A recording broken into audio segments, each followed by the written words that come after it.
The Russian elite is preparing for a post-Putin Kremlin, while also looking for ways to escape from Russia during the current war.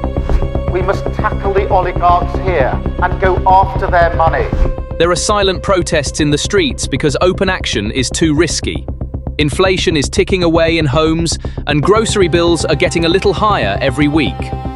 Among the elite, escape plans and post-Putin work desks are multiplying, and closed meetings are getting longer and longer. Now, private jets are no longer flying from Moscow to the west, but more frequently to safe havens outside the west. There are fluctuations in the value of summer homes outside the city, as some are converting to cash and others are fortifying their shelters. A new clinic in the Alps, a quiet facility on the Black Sea dubbed a guest house, a service office in Dubai. Let's not romanticize any of this. These are just signs, reflexes, preparations, but they all converge in a single sentence. The system has not taken the possibility of an after off the table. And as that possibility grows, things that were once whispered are now spoken aloud in broad daylight. There are now two plans under the same roof. How do I survive today? And how do I stay afloat tomorrow? Some oligarchs are keeping their faces hidden, while others are looking too closely at the camera. Both are saying the same thing: uncertainty is growing. In the corridors of the Kremlin, there is another kind of panic. The chain of command is shouting louder, notes are being written more concisely, and fewer hands are willing to take risks. When the weary news from the front lines meets the cold numbers from the market at the same table, everyone quietly murmurs the same question: what will happen next? Some brush it off with, "We'll get through the day." Others brace themselves with, "One day." Now, Putin is in panic mode. Because the preview of the Soviet collapse is unfolding. From the outside, the walls appear solid, but inside, small thresholds are piling up behind the doors. The voices of criticism in the minority government are getting louder every day. So who is the government of the minority? In Russian etymology, the term is used for Russian oligarchs. The concept survived until the rule of Vladimir Putin. The popular use of the term has expanded to refer to almost any Russian with significant wealth. When Vladimir Putin came to power in 2000, the outside world saw the Russians, known as oligarchs, as men who had become almost shadow rulers with their enormous wealth, which they had amassed ruthlessly. But it is questionable how much political power Russia's ultra-rich wield. Just hours after Putin sent troops into Ukraine in February 2022, a televised meeting in the Kremlin with leading industrialists and entrepreneurs showed how the dynamics had changed.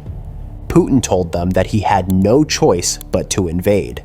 Although the rich businessmen expected heavy consequences for their fortunes from the war, they had to accept it, because the power was not theirs, but the Russian leaders. Now we see signs that the scales are tipping. The Russian oligarchs, who at the beginning of the war quietly accepted everything, have now reached the stage of rebellion. Why has the attitude of the Russian oligarchs changed? The answer lies in the profound impact of the war on the Russian economy and the unforeseen military setbacks. The war severely weakened the Russian economy and eroded the wealth of the oligarchs, who were instrumental in supporting the Putin regime. Once considered unshakable, the Russian economy is now a crumbling fortress. The war in Ukraine sparked this transformation. Military spending has skyrocketed, and Putin needs billions of dollars to flow into his coffers every month. And to find this money, the Kremlin has set its sights on its own wealthy, the oligarchs. Since the start of the war, Putin has amassed more than $50 billion from this small circle. A total of 102 private assets have been seized. The Strategic Companies Law, allegations of corruption, violations of privatization, and charges of ineffective management have been the excuses used by the Kremlin to seize assets. Will the Kremlin's internal looting strategy keep Russia afloat, or will it bring it down from within? The collapse of the Soviet Union raised hopes that Russia could transform itself into an open, free market economy integrated into the global economy. But widespread corruption, economic turmoil, and crime in the 1990s undermined confidence in democratic capitalism. When Vladimir Putin stepped through the heavy doors of the Kremlin in the early 2000s, the country was literally a new class of oligarchs was born during this period. Oleg Deripaska, Boris Berezovsky, Vladimir Gusinsky, Mikhail Khodorkovsky. These individuals who held sway not only in the business world, but also at the highest echelons of politics, were expanding their economic empires while amassing media and financial power capable of installing and toppling governments. Private jets, mansions in London, and the Côte d'Azur, billion-dollar accounts in international banks. And most importantly, they had a deep network of influence that extended from parliament to the ministries. The president sitting in the Kremlin represented the state as required by protocol. But it was a few rich men behind the scenes who determined the fate of the country. State institutions were governed by laws, shaped by the interests of the oligarchs, and political loyalty was bought with money. This was the backdrop against which Putin entered the scene. When he took the presidential seat in 2000, his first message was clear: the state will be a state again. He warned the oligarchs, stay out of politics, mind your own business. This created a short-lived, silent agreement between the parties. In addition to powerful individuals, we are also witnessing a decline in support for the Russian leader among Russian citizens. A poll in May showed that 72% of young adult Russians do not trust any media outlet in the country to provide unbiased and factual information. A significant number now rely on social media for news, reducing the effectiveness of government propaganda. As trust in Putin declines, so does his image as an unquestionable leader. The combination of economic distress, military setbacks, and growing domestic unrest is creating a perfect storm that threatens to upend his regime. Business elites and mercenary leaders, once pillars of his support, are now reassessing their positions. Protecting their personal interests may soon become more important than loyalty to Putin. While talk of a coup remains speculation, the conditions that could precipitate such an event are becoming more apparent. The combination of dissatisfied oligarchs, disillusioned military leaders, and a population no longer insulated from the effects of war presents a formidable challenge to Putin's authority. But is Vladimir Putin aware of the impending danger? Reports suggest that Putin is acutely aware of his precarious position. He has reportedly redirected his air defenses on the Ukrainian front to protect the Kremlin and his personal residence in Sochi. This indicates a growing concern for his own safety and the safety of his inner circle. But can the Putin regime fall? For personal dictatorships like Putin's regime, the greatest threat often comes from within the regime itself. The less democratic a regime is, the fewer people the dictator can rely on to stay in power. The flip side of this is that Putin could fall if he loses the support of perhaps only a few hundred people. I can't see the future, but given everything we know about the way the Russian regime works and the history of the fall of tyrants, the real threat comes not from the masses on the street, but from those closest to him. What would be the most favorable scenario for the transition of power in Russia? And in terms of possibilities, is a peaceful transition of power or democratization possible? We have to distinguish between the most likely scenario and the most desirable scenario. The highest chances of creating a sustainable democracy are realized by overthrowing dictators through nonviolent methods. The more violence is used, the less likely it is that you will not only overthrow the dictator, but also lead the country to democracy. Therefore, the best scenario is for Putin to be overthrown through nonviolent protests. Nonviolent uprisings, if successful, are almost 10 times more likely to lead to democracy than violent uprisings. The reasons for this are varied, and one of them is legitimacy. Overthrowing an authoritarian regime through nonviolent means requires the participation of a significant part of the population. When the old regime falls, the new regime has the popular mandate to act differently.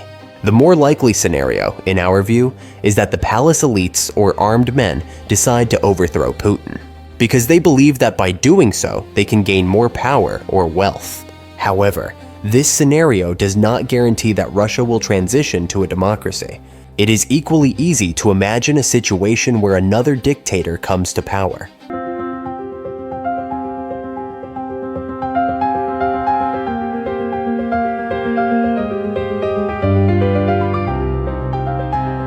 As long as the oligarchs did not cross the red lines drawn by the Kremlin, they were able to protect their wealth and continue to grow in the shadow of the state. In return, Putin provided them with legal protection and a stable business environment, and the country's economy grew steadily, partly due to high oil prices. The Russian leader saw the economy grow from $200 billion in 1999 to $1.8 trillion in 2008. According to International Monetary Fund data, the economy reached $2.3 trillion between 2008 and 2022. But this balance was fragile and cracked at the first opportunity. As Putin rebuilt the state around his own authority, he began to see these parallel centers of power as a threat. The conflict over oil giant Yukos, led by Mikhail Khodorkovsky, marked the beginning of the invisible war between the Kremlin and the oligarchs. When Khodorkovsky began calling for political reform, his billion-dollar company was seized, and he was sent to a prison in Siberia. This was a clear message to others. Politics was the Kremlin's monopoly. From that day on, either absolute loyalty to Putin would be shown, or the entire empire would collapse overnight. Boris Berezovsky also lost his reign for failing to show loyalty. Berezovsky was one of the most powerful businessmen of the 1990s. He was an academic with a background in mathematics, but he made his fortune in the wild capitalism that emerged after the collapse of the Soviet Union. He built a network spanning from the automotive industry to oil giants, airlines, and media empires. His influence was not limited to the economic sphere. He also wielded significant political power, to the extent that he had the ability to decide who would sit in the Kremlin. He was one of the most influential figures behind Putin's rise to power in 2000. Through his television channels and newspapers, he shaped public opinion and directed the pre-election atmosphere in Putin's favor. This collaboration was initially beneficial for both sides. Berezovsky grew his fortune as an oligarch who did not clash with the state and enjoyed the Kremlin's approval, while Putin projected an image of a strong leader with the support of the business community behind him. But the moment when the balance of power shifted came quickly.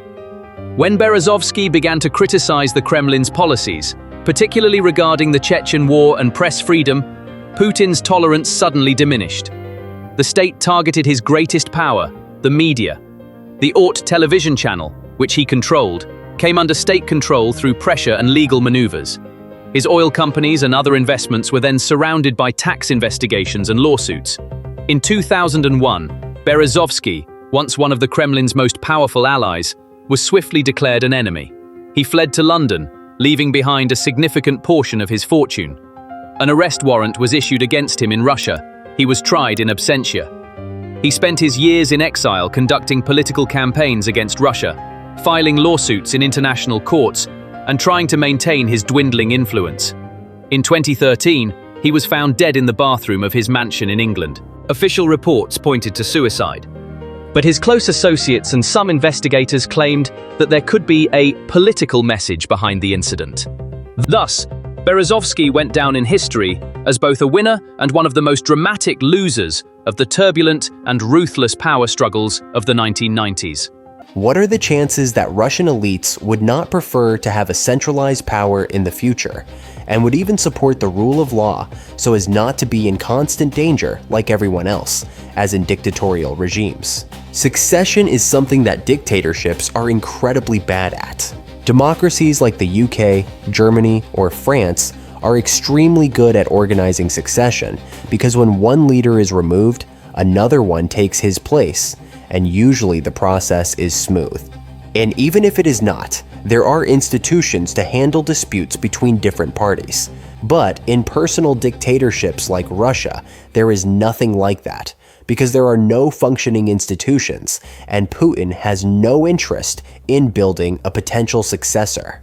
As soon as you build a potential successor, you create a different center of power, and that can become a risk. This is not a new problem. It has existed throughout history. Even monarchs in the Middle Ages struggled with how to organize succession effectively. When you look at the regime elites around these dictators or kings, their concern is often not for a particular person, but for the continued existence of the system itself. It is the system that gives them power and opportunities for enrichment. If Putin dies of a heart attack tomorrow, the most likely scenario is that the regime elites will try to rally around a new figure who will continue to rule the regime. The nightmare scenario, of course, would be a complete collapse, which would lead to a free fall where things could escalate to the point of civil war. I think a lot depends on how Putin leaves office. There is a theory that if dictators are allowed to die of natural causes, it usually means that the regime elites have already identified someone who could be a consensus candidate. This is because if they do not have such a person in mind, they have a strong incentive to act against the dictator as soon as he shows signs of weakness. We see this mechanism working over and over again throughout history. The biggest risk for Putin right now comes from the armed men. Propaganda can convince many people of many things, but if the Ukrainians gain the upper hand and push the Russian army back, I can imagine a scenario in which the armed men realize that all this fighting and killing has been in vain. In that case, Putin could be deposed by his own soldiers or mercenaries. We have already seen periods of instability. Wagner's march on Moscow seemed very unlikely until it happened. So, unforeseen events happen all the time, and these things are incredibly difficult to predict. Another scenario that could cause Putin serious problems is if he suffers from health problems. Dictators often go to great lengths to hide their health problems, not only from the public, but also from the palace elite. The reason is simple: expectations matter. If you are one of the people who keep Putin in power, you are not only interested in what happens today, you also think about what will happen tomorrow or a year from now. For example, if it turns out that Putin is going to get cancer and it becomes public knowledge, some people around him may decide that supporting him is no longer worth the risk. They might then choose to support someone else. What can ordinary people or civil society do to change the balance of power, to influence the mood of the elites? To tell the truth, the influence of ordinary Russians is severely limited. And this is of course not a coincidence, because the Russian government has spent a lot of time and resources trying to reduce the threat from the street. Normally, you might have a scenario where civil society mobilizes and takes people out on the streets. As the numbers grow, the regime is forced into a decision: either let the protests continue or treat them harshly. If a dictator allows the protests to continue, it shows to the public that he is weak and cannot control the country, which is a bad outcome for him. But if he decides to use violence and shoot protesters, he risks a backlash. This could lead to a split in the regime. And you see this again and again. There are all these people on the streets. When the regime is forced to shoot to show its strength, some inside the regime may refuse to comply. Maybe soldiers refuse orders, or policemen refuse to beat women. Or maybe someone in the palace says, "Look, I'm not going to comply." But the problem in today's Russia is that even getting to the point of mobilizing large numbers of people to protest in the streets is extremely difficult, because the risks of protesting are so high that very few are willing to take the risk. And of course, this is completely understandable. It seems that despite the war, Russia still relies on technocrats to manage both the war and the economy, at least in the economic sector. What can you say about the role of technocrats in power? It is important to understand that incompetence is a fundamental characteristic of dictatorships. Dictators prioritize the preservation of power above all else, and to stay in power, they only need to please a small number of people. This leads them to promote people who play the game well. The people who succeed in these systems are those who will not give the dictator bad news. Instead, they try to convince him that everything is going according to plan. For example, that Ukraine will be conquered in 3 days. Obviously, being good at playing by these rules is not necessarily associated with competence. But what you see in Russia with these technocrats is something that a dictatorship is almost never used to. The recognition that certain areas are so important that they cannot be handled by lackeys who are just trying to stay close to power. They need to be run by people who really know what they are doing. Because if you put someone incompetent in charge of these areas, the danger can be very real. In short, right now, we see the post-Cold War period as a failure of democracy. But perhaps 100 years from now, we will look back and see that although it was a turbulent period, it was not a smooth transition from the Soviet Union to democracy because of Putin. However, this period can be seen as planting the seeds for a sustainable democracy in the end. So, what do you think about this issue? We would appreciate it if you indicate in the comments.